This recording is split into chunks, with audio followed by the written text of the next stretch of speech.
to ARTtech Seminar of Assembly Summer 2018.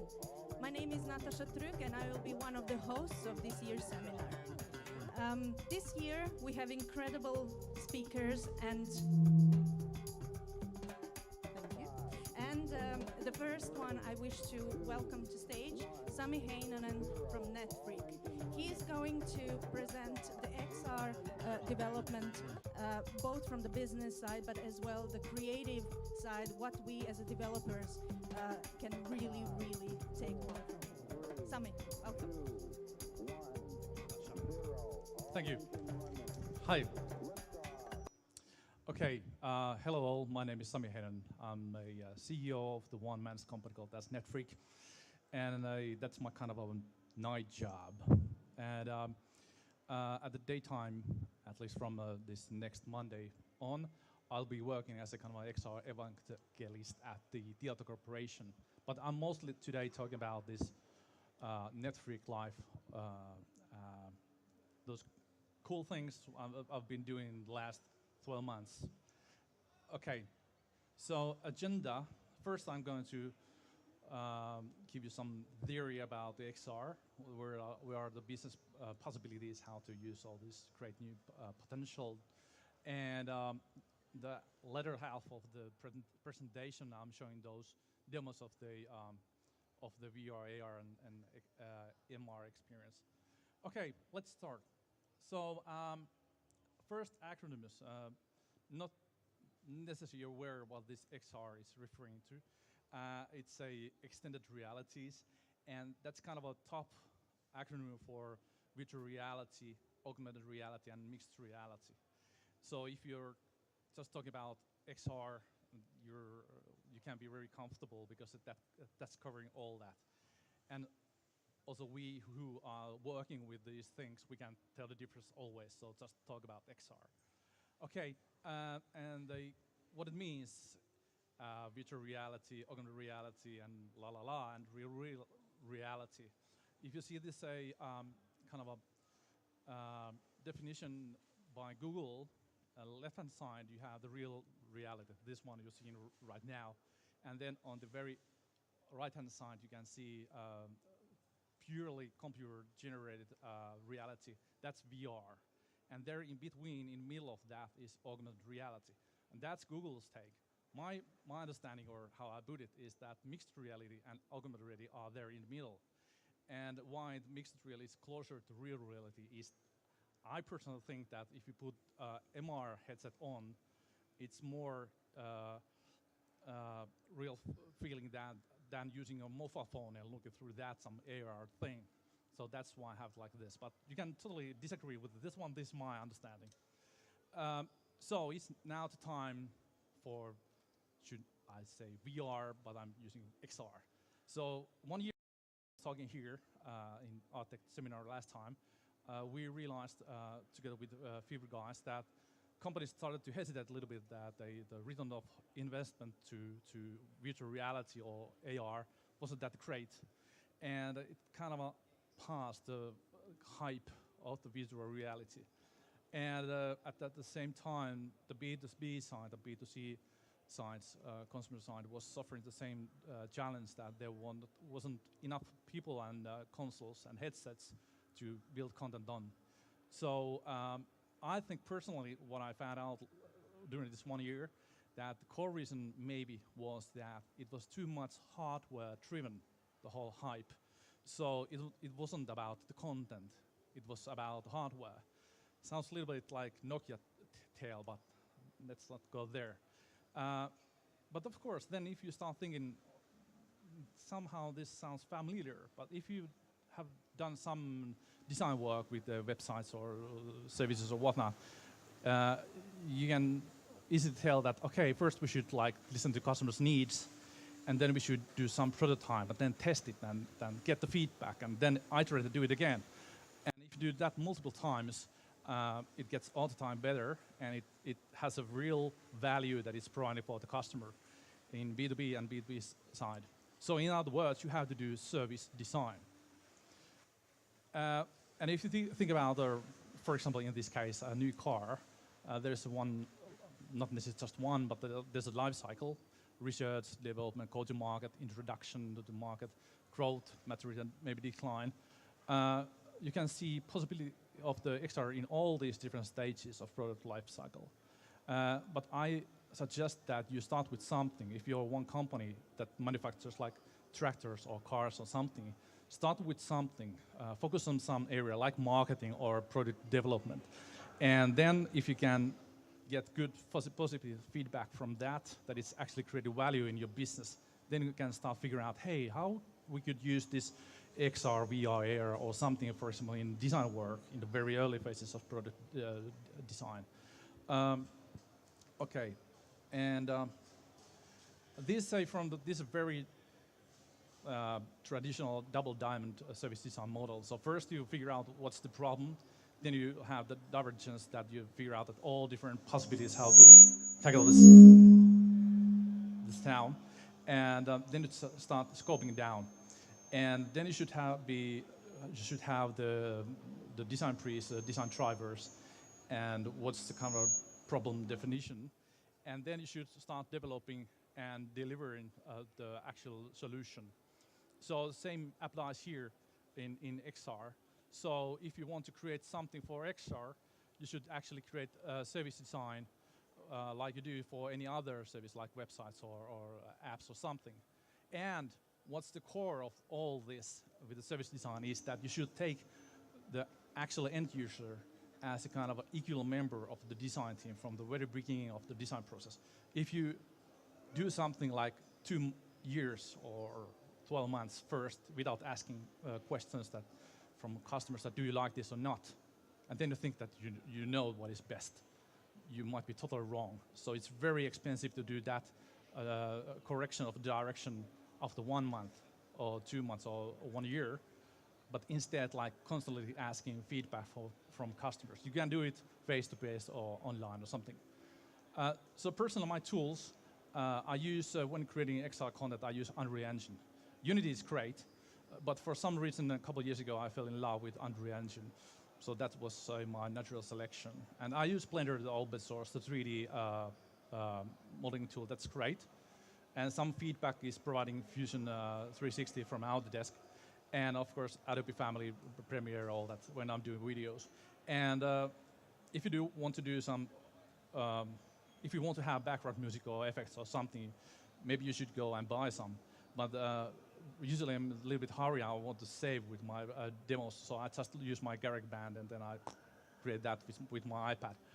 And resources, when I get the 3D models and the content, I use TurboSquid a lot.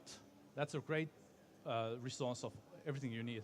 There's no point of using your time and drawing and designing some element because it's there. They have like 1,000 different variations and different price variations and detail variations of any object of world. You shouldn't start like wasting your time, your precious time. And if you want to have quality sound, I usually use Boom Library. And sometimes customers may have their own 3D objects that you need to start work with, like creating, usually they are static objects, and then you start creating some movement. And of course, with the engine provides their own marketplace, as well as Unity does. Okay, no, that was the theory part. Let's go to the fun part.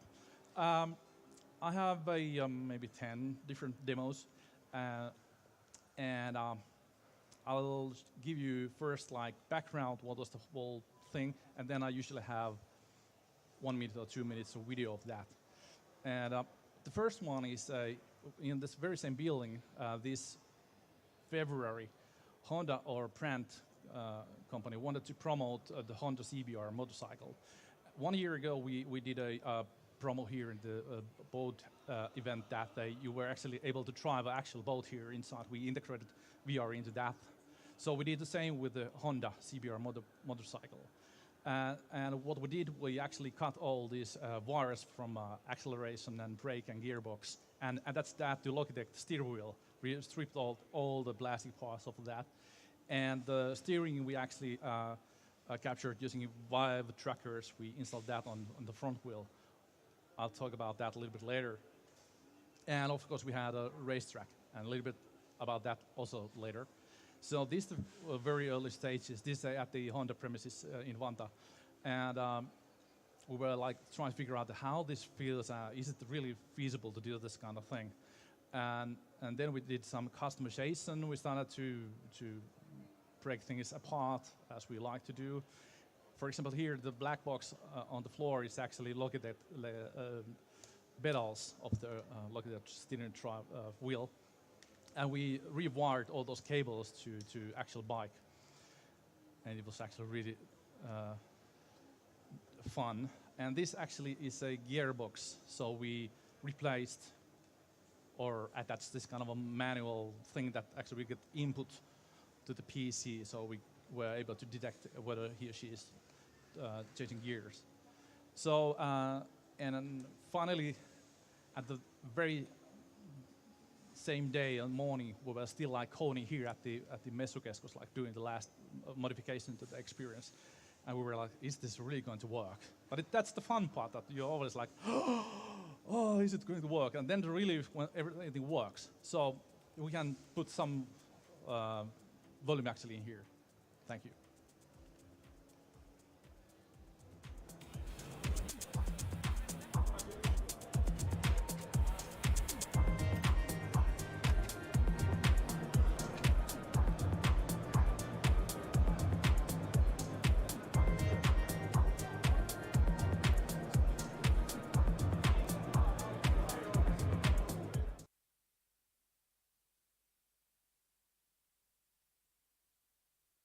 Short one.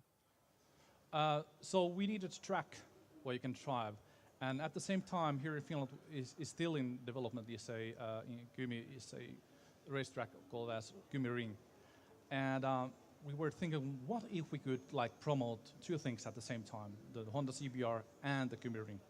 So we approached the KYMIRING, and we asked their architect company that can we use your 3D model of this racetrack? And fortunately, they actually decided, yes, you can. And then we went to Sankarit Architecture Company, and we get the 3D model, and it was a plain model, no textures, no colors, no nothing. But we started to place textures, plants, trees, sun, lighting, all that stuff inside Unreal Engine. And at the same time, we were developing this Unreal Engine blueprint version of how to control the actual motorcycle.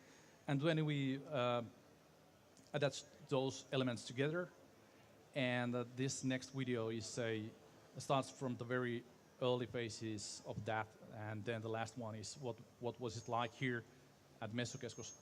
Of the last version, I have to say that for the copyright reasons, I had to replace the soundtrack with real motorcycles, so it didn't sound that good, but still. Okay, let's look at this footage.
Okay.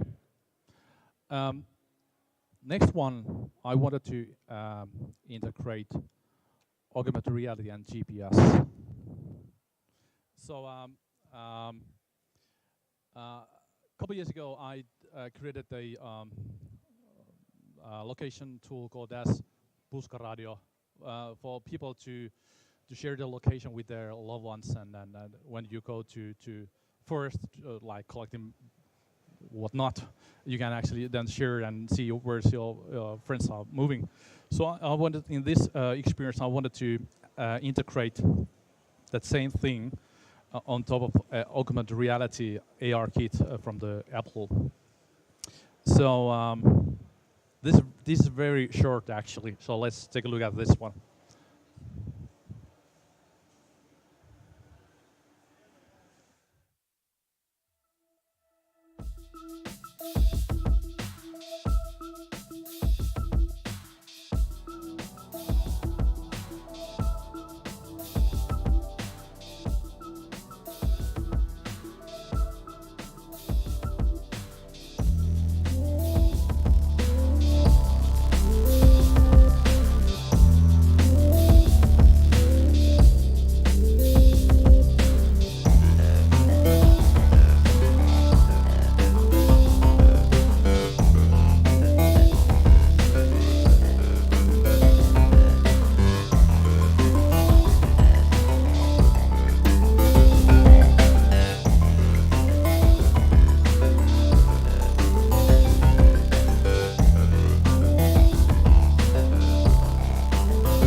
Okay, nice yellow snow. Then, because of everybody's talking about AI, I wanted to do something related to AI, and then I realized that I can actually integrate dialogue flow of the Google Assistant together with the Unreal Engine experience, and then I created an application for the iPhone, and that was actually delivering the data from the server to the back to the Google Assistant, and with your speech you can actually move things or interact with the experience. So this is briefly about that.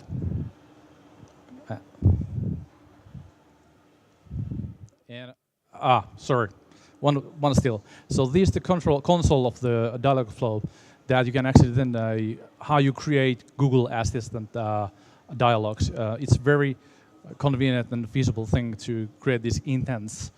And if you know the Google Assistant or the Google Home, it's this box. So with this kind of thing, you can actually create new applications or interaction with that. So this one implementation.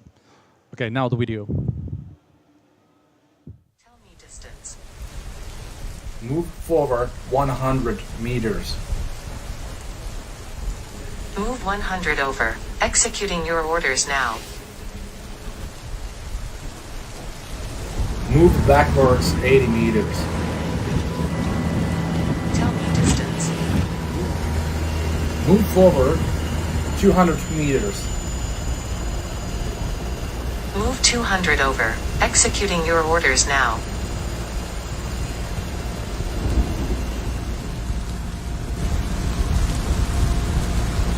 Move forward 800 meters. Move 800 for Merck. Executing your orders now.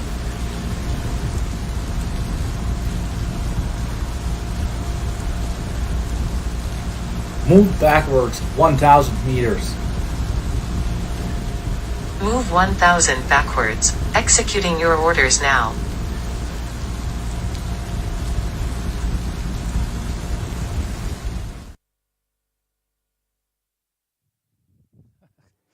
Okay, it's gone. Next, I mentioned the Terhi experience from the last year briefly today, and that we implemented a very conventional Terhi boat, and on top of that you could drive a boat, a cruise boat at the Sipoo eastern coastal area of Helsinki. So we did the same this year for the silver, but what was different this year was that this model was brand new. And last summer, 2017, we had an event for the retailers all around Finland to test drive that boat already in virtual reality. And we had a meeting room at a hotel at Vantaa, and we gathered all the people there. And Then we got the really good feedback from people that, hey, about that material and about this distance here, and can I see over the windscreen, that kind of stuff. It was very cheap at that point to collect that valuable data. And as there was no physical product yet, it was very cheap to modify the model based on those comments.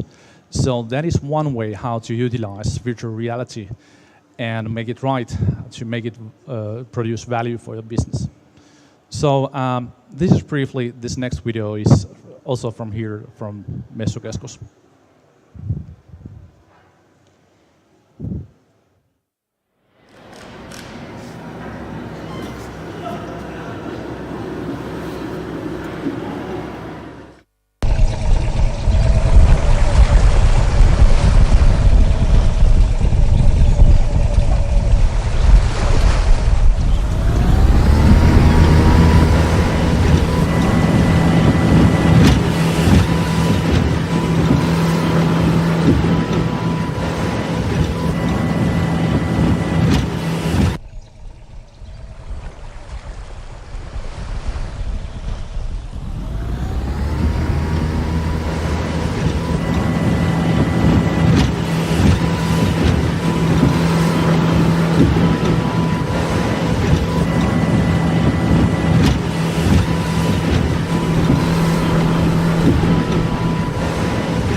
City of Helsinki, they have a really great source of 3D models of the Helsinki.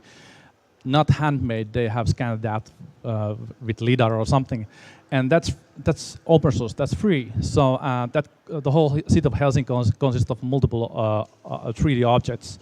It's a huge amount of data. I once tried to do that, and that was like 61 gigabytes or something. And because I had to do it, some need inside me, I got all that stuff, and I created a aerial kind of experience that you can fly actually on top of Helsinki. And that can be used, I think maybe someone is already using that for training, for like flying or fire department, or do city design with this. So let's see this next video about how it looks like.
Okay.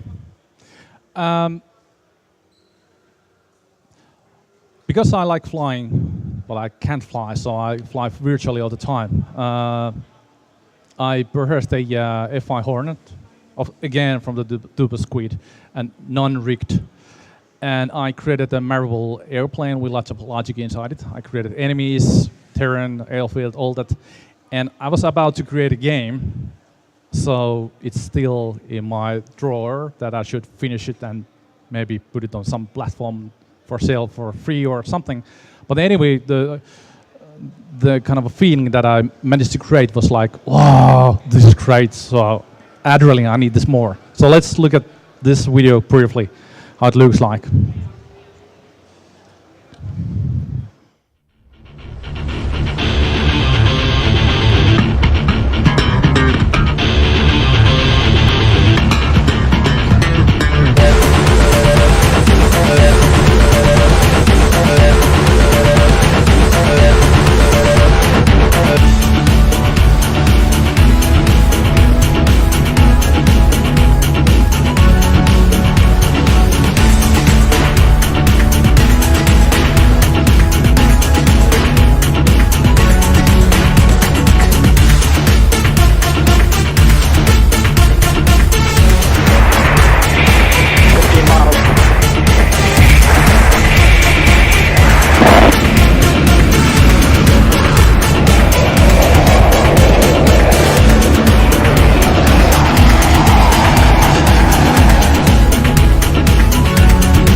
Great. Construction site. Original idea was to create some kind of a playground where you can safely learn what are the basic rules of how you act and move and use the tools at the construction site. And that can be used for safety training, even how to use power drill or any other tools that are dangerous if you don't know how to use it. And again, in this example, even though this first clip of this is two-dimensional, not three virtual reality, this was created also with the city of Helsinki data. So this actual site very close to my place. And let's go and see what's like.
Then shooters in AR. So of course I wanted to do it too, like everybody else. So this is a very troughed demo of me shooting things at our place. And I'm using here Unreal Engine's integration to Apple's AR kit. And there's no, mainly for learning purposes, sorry. Well, maybe if you're trying to run away from zombies, but this is running on iPad Pro. So let's see this brief video.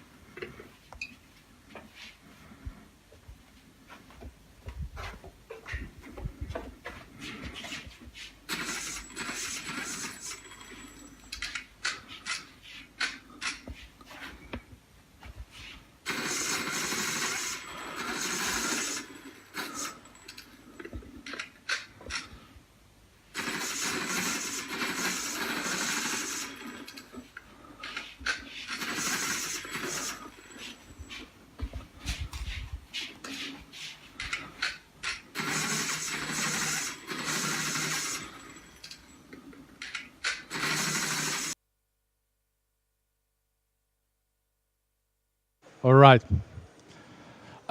This is quite new, maybe a couple of weeks ago. For some reason, I want to drive every possible vehicle in this world. So mainly inspired because we have a very big maritime industry here in Finland. I wanted to create experience where you can't say steer tanker, but anyway, you can be there and interact with the things that are happening, like navigating or having radio control. But also with my friend, we started to figure out what if we could start integrating real data from, for example, NRAM systems that they all the data that comes from simulated data or real data that comes, maybe recorded, then somehow reflects into that experience. This demo, though, doesn't have that integration yet. So again, this can be for training and product development purposes in B2B area. Okay, let's take a look at this video.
All right.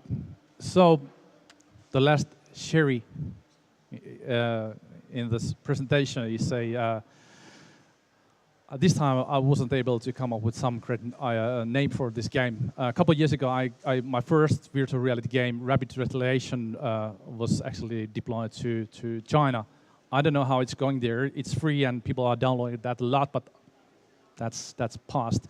So this time I wanted to create everything right this time. So how all that logic works with the gun and how the the hammer is going back and forth there really, and sound and all that stuff, and also trying to figure out how to start creating stories and that feeling and that certain tone of your game. But then I realized that again that this is a very big elephant that I can eat alone. So I'm struggling currently. I can't take it further because it requires that much work. So let's take a look at this and let's see. 2, 3, 4 out. 2, 1, 0. Right, east 5. 5.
That's it. Thank you. So if you want to ask anything, you can approach me anytime or write or something. And if you need some big corporation needs, you can always come to me at Tieto. But anyway, thank you very much.